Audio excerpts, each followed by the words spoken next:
As a CRA, upon logging into the system, I would arrive at this home page. Across the top, I have my navigation bar, where I can quickly access various parts of the system. For example, the Contacts tab stores all of the people I work with and their roles. The Clinical Studies tab stores all of the studies I have oversight on. Here are my sites. The Monitoring tab has all of my monitoring reports, and so on and so forth. Up here in the center is a global search where I can quickly look for something in the system, whether it's an action item, monitoring visit record, or a specific report. In the middle of my screen, as a CRA, I have the ability to view a monitoring dashboard across all of my studies, or even use the dashboard filter to view a particular study's metrics. To view my sites that I'm responsible to monitor, I click on the Clinical Sites tab. Here, I can view all of my sites that I'm responsible for.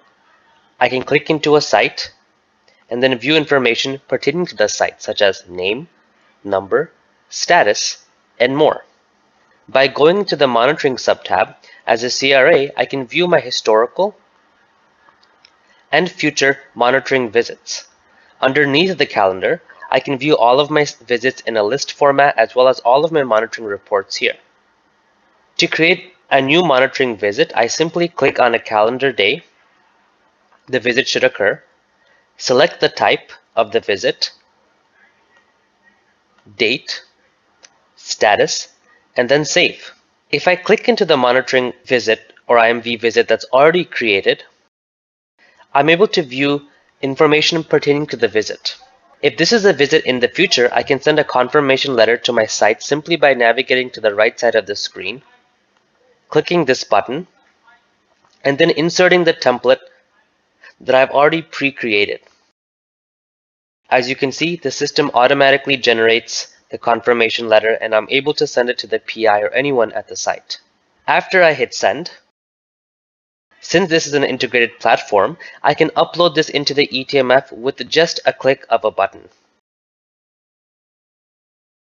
Sometimes as a CRA, I may want to have a draft ready before the visit starts, so a day or two prior to the visit, I can have a report pre-created so that during the visit, I'm all ready to go. To create a new monitoring report, I navigate to the Monitoring Reports subtab and hit the Launch Monitoring Report button. This takes me to the monitoring report where I can see that it's in draft status. I'm able to view all the various sections that I would need to fill out during and after my interim monitoring visit or IMV. And all of these are created based on templates. Once I fill this out, capture my action items, and monitored AEs or PDs, I can submit this for approval.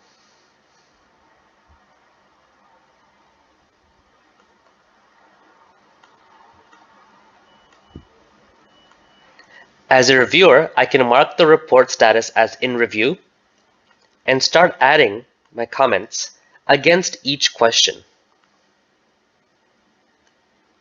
in the report. The system guides me through every question on the right through this easy-to-use commenting feature. Once I have finished adding my comments as an approver, the CRA will be able to view the comments in real time and use the comment resolution feature to easily resolve all comments in the system one by one. After the comments have been resolved, as a CRA, I can finalize the report and submit it for eSignature. I'm able to set up signees in the order of signatures in the Details subtab.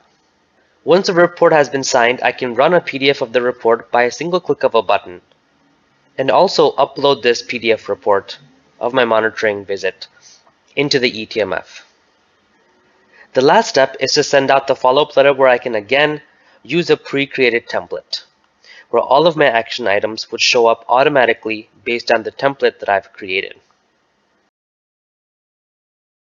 As you can see, I didn't have to manually add all of the action items. The template captured that for me. Once I send this, my final step would be to upload the follow-up letter into the eTMF just as I did the confirmation letter.